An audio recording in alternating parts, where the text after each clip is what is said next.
Since being evacuated from Argentina, we've been trying to get home to Utah. Following the CDC's guidelines to immediately self-quarantine for 14 days was an unexpected gift to spend time with my parents, and now we're making the final push to drive 32 hours in 2 days and get home as safely and quickly as possible. And for anybody that's concerned about us traveling across the country, literally, we are just going home from Argentina, but as soon as we entered the United States, we needed to self-quarantine for 14 days. Allie's parents' house was the closest and easiest place for us to do that, so we followed the CDC's recommendations. Now we're continuing traveling home. We've packed all our own food, we're sleeping in the truck, wearing masks and gloves when we stop for gas, and wiping down everything before and after we touch it to keep everything as clean and safe as possible. The end is in sight. Now all we have to do is stay focused and push forward a couple more hours.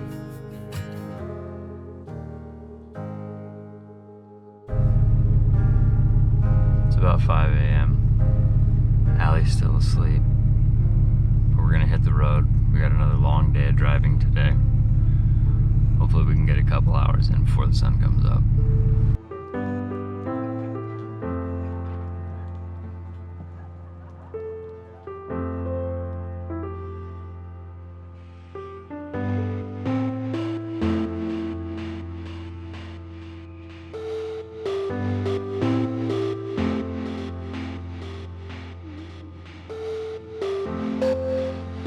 All right, what's up guys? I tried to give you guys a little bit of a, hey, we're heading off this morning, but Allie was sleeping, so I couldn't really talk to you guys. I did probably about an hour and a half, hour and 40 minutes of driving, but it was really early when I started, so I started to get a little bit tired, and so I pulled over. That was right when Allie woke up, and she decided she was gonna take over. So she's been driving for about the last hour and a half or so. How you doing? Good, we just stopped for some gas. It worked out perfectly, but I just kept sleeping this morning when you got up to drive, so I felt good once you were tired. Yeah. We only got a few hours left, getting close. I think I'm actually gonna make a bowl of cereal because we have milk and it has like one of those little ice blocks that you put in the freezer and then you can put it in a lunchbox. We have a half gallon of milk with one of these ice blocks. That's our refrigerator. Don't judge us. This is real truck life. This is real truck life. So I'm really trying to make sure, I'm really hoping that that milk is cold and that I can make a delicious bowl of cereal. You're gonna make two, right? No. I'm gonna make one and I'm gonna eat it and then I'm gonna drive and you can make one and eat it. Oh yeah. There's no driving with bowls of cereal. Are you kidding me? Jump! Yes! No. No, Frank. In your bed. Down on the floor. Down on the floor. Off. Wow. Oh, it's really cold. I didn't close this. How cold is it? Oh, it's 26. Is this what you expected Kansas to be like? I don't think I've ever driven through Kansas in the winter. I just figured Kansas is always like hot and dry with tornadoes and Munchkin land, you know? How prejudiced are you? They make one movie about a lady getting sucked up in a tornado in her house and ending up in Oz, and everybody only knows Kansas for its tornadoes. I know nothing about Kansas, so don't turn to me.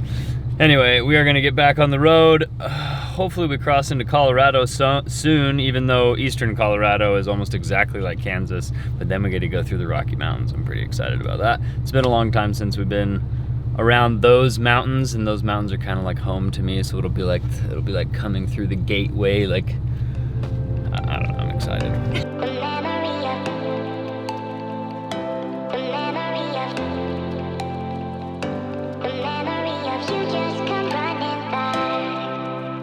All right guys, so we've been on the road for about 9 hours. We've got 7.5 hours left, and we're on our way to Utah. I don't know if you guys haven't seen our recent videos and you're just catching this video. We are driving from Washington, D.C. to Utah without coming in contact with any human beings, only stopping to get gas. We're surviving on snacks and sandwiches and bowls of cereal. It's actually rather uneventful. It's extremely cramped and difficult compared to the van, but we are pushing through. We're trying to stay positive, and we have finally made it to the Rocky Mountains. And there's snow. There's snow. I'm like really excited about the snow, even though I know when we go over this pass, it goes to like 10 or I think maybe 11,000 feet. And it can be like really burly, really gnarly, I think. And a sign back there said that you're required to have snow chains. Do we? No. I didn't even think about it. So, wish us luck.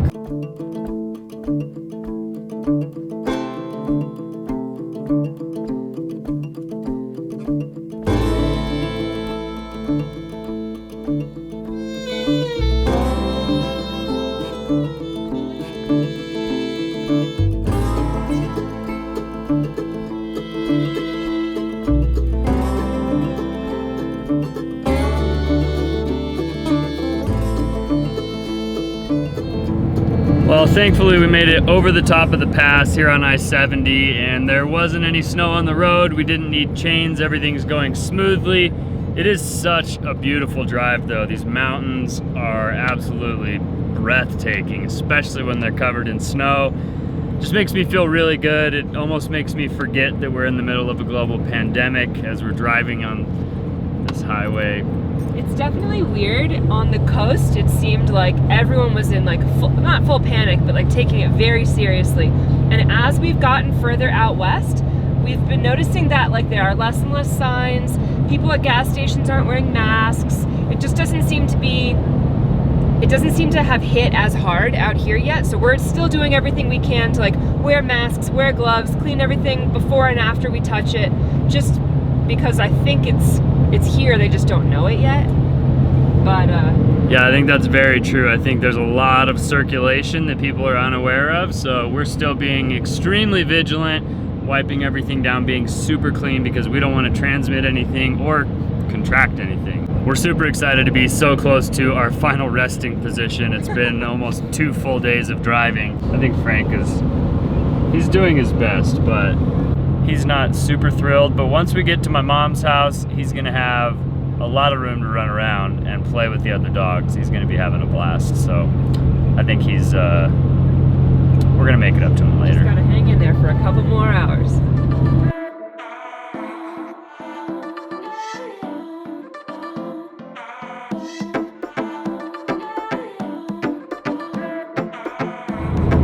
I was just taking a little nap and I heard our gas light turn on and I turned to Trent and it says there's about 55 miles left on this tank before we completely run out of gas. Now we've made it to Utah, which is awesome. We're very close. I think we're actually only an hour and a half away from his mom's house, but we're in the middle of nowhere. So I was just checking my gas app. The closest gas station is 55 miles away. What did I say? How many miles are on that gas tank? 55. Which is exactly how long it'll take to get there. Yeah, it's one of those situations where you're like, oh, that looks like a good place to get gas. Well, I'll grab the next one. And then there's not a next one. And then you keep going and there's still not a next one. And still not a next one. I've forgotten that I-70 in southern/central Utah is very desolate. There's no gas stations out here. So we got our fingers crossed. We hope we're gonna make it to this gas station and we don't run out of fuel. That would be a terrible, terrible setback in this 32-hour driving journey over the past 2 days. I would be very upset if we ran out of gas basically an hour before we get to my mom's house. I don't even know who would pick us up. I don't even know what we would do if we ran out of gas. The sun is setting. It's about 40 degrees outside and probably only gonna get colder, so. I don't even know if we would have cell phone reception. Oh, that's good. Yeah, we could be in big trouble. Hopefully that doesn't happen. We are going to push forward and try to coast down the hills and go slow up the hills to use as little gas as possible. I've got faith that we're gonna make it, but you never know. We've had worse luck before. Hopefully next time I pick you up, we're safe and sound at a gas station.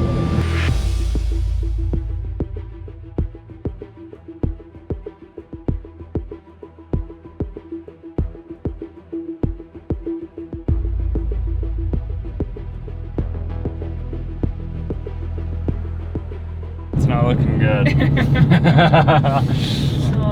It says we still got about 19 miles to go and this was saying we only had maybe like 10 miles of fuel left, and then it gave me a low fuel warning, which is basically like, get to a gas station now or you're gonna be in big trouble.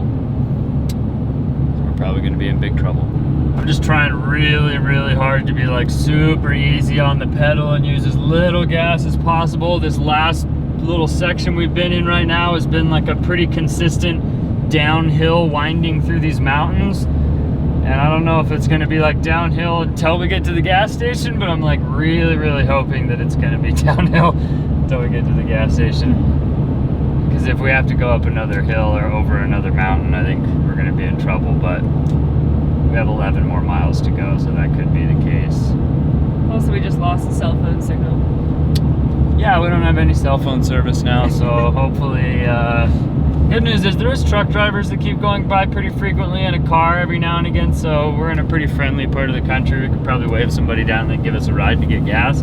It's a pandemic. Nobody wants to pick us up. Oh, that's right. I forgot. Yeah, we're in big trouble. I thought we had left all these problems behind when we left Central and South America, but they have followed us to the States. This is my fault. I'm an idiot. That's okay. Should have got gas.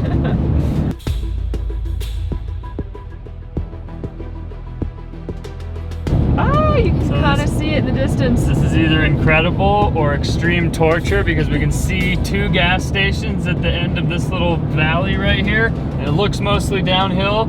So we're either gonna run out of gas in between here and there and have to walk and or try to find gas to bring back, or we're gonna make it. I'm hoping we're gonna make it. The truck hasn't started like sputtering or anything, like it's super low on gas, so I'm trying to just stay off the gas and coaster on in. Wish us luck.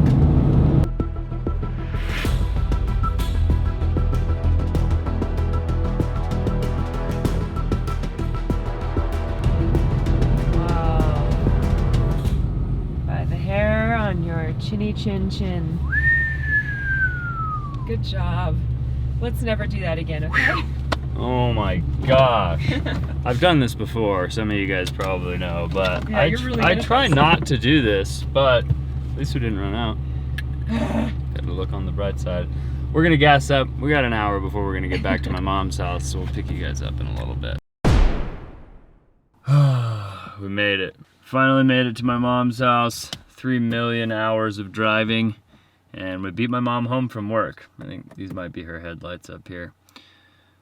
We're gonna go ahead and try to unpack and take in the essentials that we need for tonight and probably just go straight to bed.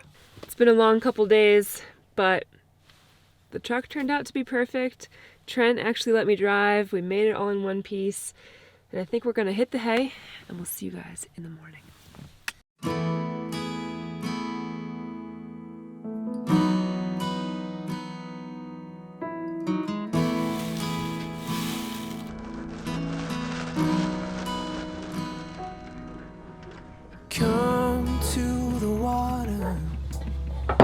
So we made it to my mom's house last night, and she had actually gone and got our old coffee maker from my grandparents' house.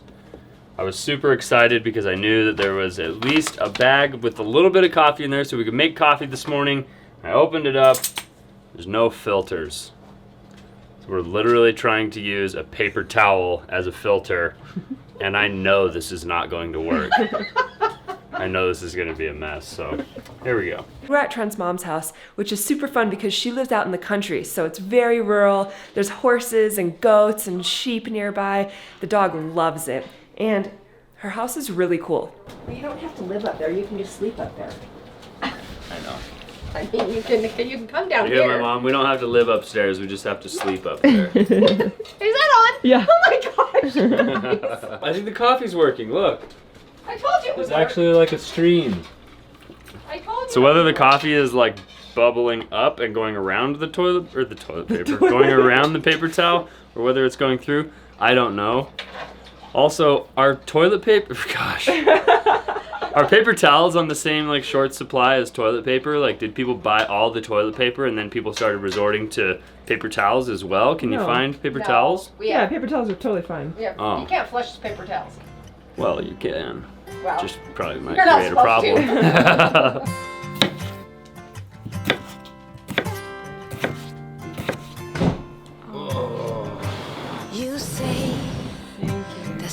Something's got to give. My mom lives kind of out here in the country, and she lives by herself with a couple dogs, so she doesn't have a whole lot of visitors. So this is actually our little kitchen table that we eat at, because she has a table in her kitchen that just she uses. When she has guests, we gotta bust out the card table. You sound like the biggest man. It's really cool. This house is actually over 100 years old. 114. 114 years old, and it has a lot of the unique finishing touches from a century ago. Actually, the first time I ever stayed here, Trent convinced me that a portrait hanging in the other room was actually the portrait of someone that died in this house, and that the spirit of that person still lives in this house. I couldn't sleep all night for sure. Let me show you guys. So this is the faceless pioneer, and this was her house back in the early 1900s. And she died in the bedroom that me and Allie sleep in. It's a really sad story, and I've tried to tell Allie, but she just thinks I'm trying to pull her leg, so sorry.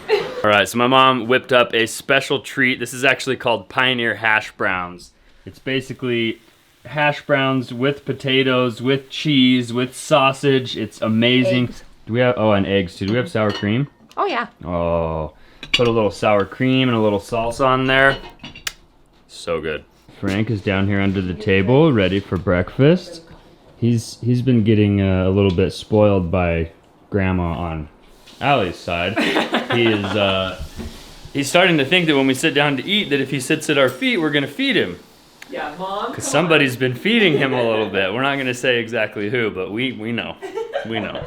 All right, we got our Pioneer hash browns, fruit, coffee made with a paper towel. Sour cream, salsa, and an amazing mom. Oh gosh. Yes. Quarantine number 2. Quarantine number 2. My Life water. is a winding road, no telling where it goes. Have Trent's attitude and we'll hate her. What are you guys talking about? Why did you bring that bottle back up with you? I don't know.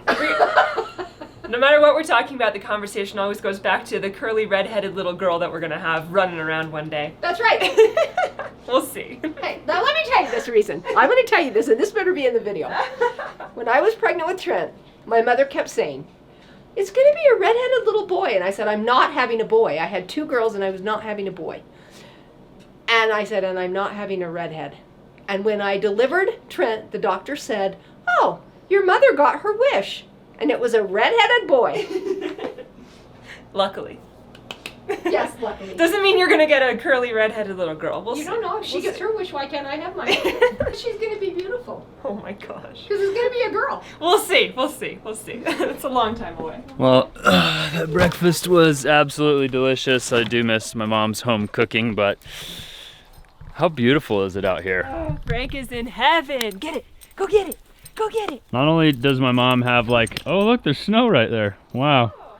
Not only does my mom have this nice little fenced in backyard that the dogs can run and play, Frank loves that, but her property actually goes out to that truck and then over past this little barn right here and all the way down past that white garage. Beautiful. So she has a decent sized property, and this space is all kind of grass as well, so the dogs definitely have some running room. So after our escape out of Argentina, our 2-week quarantine in DC, we have finally made it to our final resting place. We're going to be here in Utah for the duration of this whole coronavirus situation, and it feels good to be home. So we want to thank you guys so much for coming along on this adventure. Hopefully you enjoyed traveling across the United States during a global pandemic. Be sure to like the video if you guys enjoyed it. Consider subscribing to our channel if you haven't already.